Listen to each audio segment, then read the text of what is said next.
কেমন আছো সবাই? শতকরার অলরেডি দুটো ক্লাস হয়েছে, তো আমরা একদম বেসিক থেকে বেসিক শতকরার একদম কয়েকটা কোশ্চেন নিয়ে আজকে আলোচনা করব। এটা হবে শতকরার 3 নম্বর ক্লাস, ক্লাস 3। ঠিক আছে, চলো শুরু করি। ফার্স্ট কোশ্চেন কি বলেছে? 80 এর 15% কত হবে? 80 এর 15% কত হবে? তো কী করে করবো এটাকে, ভালো করে দেখো। এর আগের দিন তোমাদেরকে ভগ্নাংশ থেকে শতকরা এবং শতকরা থেকে ভগ্নাংশ এবং দশমিক থেকে শতকরা এবং শতকরা থেকে দশমিকে কিভাবে রূপান্তর করা হয় পুরো কিন্তু শিখিয়েছিলাম। ক্লাস 1 এবং 2 এই দুটো ক্লাস যারা যারা দেখোনি তারা অবশ্যই দেখবে, তারপর ক্লাস 3 অ্যাটেম্প করবে। ঠিক আছে, তাহলে কিন্তু অসুবিধা হবে। দেখো, 80-র 15%, 80-র 15%, তার মানে কি করব? 80 গুণন 15%। ঠিক আছে, 80 গুণন 15%, তাহলে 80 80 লেখো, গুণন 15%কে আমরা কি লিখতে পারি? এইভাবে দেখি, 15%কে আমরা কি লিখতে পারি?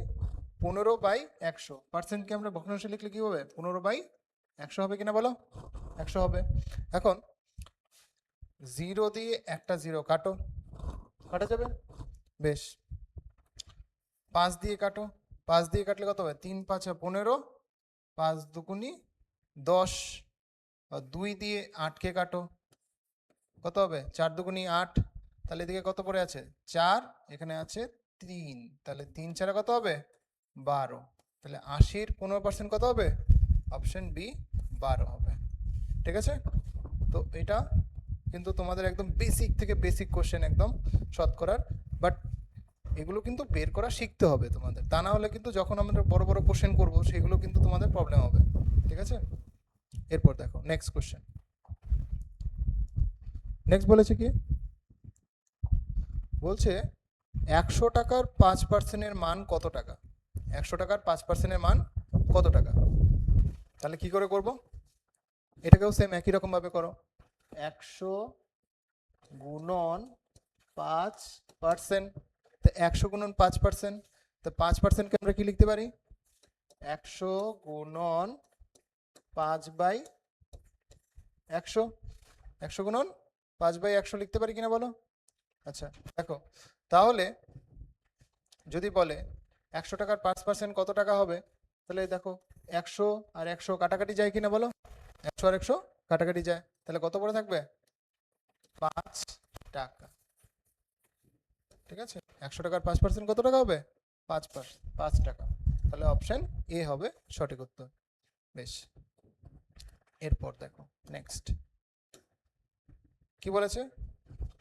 এবার একটু তোমাদের একটু গল্পের মতো কিছু কোশ্চেন দিয়েছে, ভালো করে দেখবে। কি বলছে? একটি শ্রেণীকক্ষে মোট 20 জন ছাত্রছাত্রী আছে। একটি শ্রেণীকক্ষে মোট 20 জন ছাত্রছাত্রী আছে। যদি সেখানে 50% ছাত্র হয়, কত পার্সেন্ট ছাত্র? 50% ছাত্র থাকে, তবে ওই ক্লাসে ছাত্রীর সংখ্যা কত? ঠিক আছে, 50% বলেছে ছাত্র আছে, তাহলে বাকি কত পার্সেন্ট ছাত্রী হবে বলো তো দেখি? যে কোনো একটা শ্রেণীকক্ষে বা যে কোনো একটা জায়গায় 100% সবকিছু হবে, সবকিছু 100%ই হবে। এখন এই 100%-এর মধ্যে 50% হলো ছাত্র, 50% হলো ছাত্র, তাহলে বাকি কত পার্সেন্ট পড়ে থাকে? 100 মাইনাস 50%। 100 থেকে 50% মাইনাস করলে কত হবে? আবার 50%। এই 50% কি হবে? যদি 50% ছাত্র হয় তাহলে বাকি 50% কি হবে? বাকি 50% ছাত্রী হবে, তাই তো? তার মানে কায়দা মতো আমাকে কি বের করতে হবে?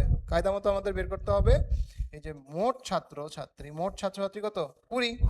এই 20-র 50% বের করতে হবে। 20 গুণন 50%, তাহলে 20-র 50% কি হয়? 50%কে আমরা কি লিখতে পারি? কি লিখতে পারি বলো তো? 50/100, একদম ঠিক। তাহলে 20 গুণন 50/100। এখন কাটাকাটি করো, এই 1 0 এই 1 0 কাটো, এই 1 0 এই 1 0 কাটো, তাহলে 5 দুগুণি 10, তাহলে 10% হবে উত্তর। 10% না, সরি, এটা এটা হবে 10 জন, এটা হবে 10 জন, 10 জন। ঠিক আছে, 10 জন কত হবে? 10 জন, অপশন বি হবে 10 জন। নেক্সট নেক্সট দেখো 3 নম্বর কোশ্চেন, 4 নম্বর কোশ্চেন, তাই তো? 3 নম্বর, হ্যাঁ 3টে কোশ্চেন হয়েছে। 4 নম্বর কোশ্চেনে কি বলেছে? 250 গ্রাম 1 কেজির কত শতাংশ? 250 গ্রাম 1 কেজির কত শতাংশ? তাহলে এই ধরনের কোশ্চেন যখন করবে, ফার্স্টে ভালো করে দেখবে কাকে কম্পেয়ার করেছে, কাকে তুলনা করেছে? 250 গ্রামকে, হ্যাঁ কিনা বলো? 250 গ্রামকে তুলনা করেছে। তাহলে যাকে তুলনা করবে তাকে উপরে রাখবে, আর যার সাথে তুলনা করবে তাকে কোথায় রাখবে? তাকে রাখবে নিচে। যাকে তুলনা করবে তাকে রাখবে ওপরে, আর যার সাথে তুলনা করবে তাকে রাখবে নিচে। তাহলে 250 গ্রামকে তুলনা করেছে, 250টা উপরে রাখো, ভাগ কার সাথে তুলনা করেছে? 1 কেজি।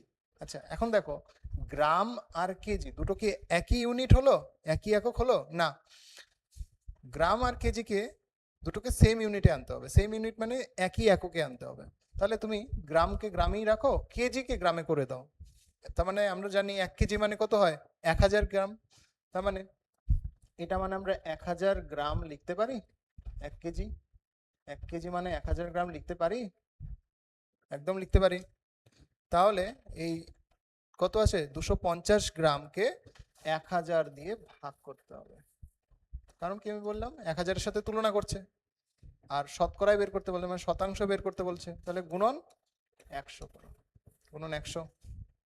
এখন কাটাকাটি করো, এই 2 শূন্য, এই 2 শূন্য কাটে, এখানে একটা শূন্য, এখানে একটা শূন্য কাটে। তাহলে নিচে পড়ে আছে এক, নিচের একের কোনো ভ্যালু আছে? মোটেই না। তাহলে উত্তর কত হবে? 25%। 25% কোনটা আছে? Option C, option C, option C হবে সঠিক উত্তর।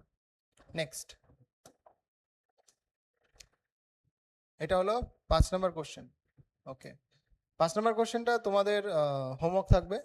তো এই কোশ্চেনটার উত্তর তোমরা অবশ্যই আমাকে কমেন্ট সেকশনে জানাবে, এবং পার্সেন্টেজের এই ক্লাস 3 যেটা, সেটা তোমরা ক্লাস 2 এবং 1 এই দুটো ক্লাস করার পরে অবশ্যই দেখবে। যারা শতকরা শিখছো এবং শুরু থেকে যারা অঙ্ক করতে চাইছো, তাদের জন্য এই ভিডিওগুলো বানানো। ওকে, আর আমার এফোর্ট যদি তোমাদের ভালো লেগে থাকে অবশ্যই লাইক করবে এবং কমেন্ট করবে, এবং সাবস্ক্রাইব তো অবশ্যই করবে।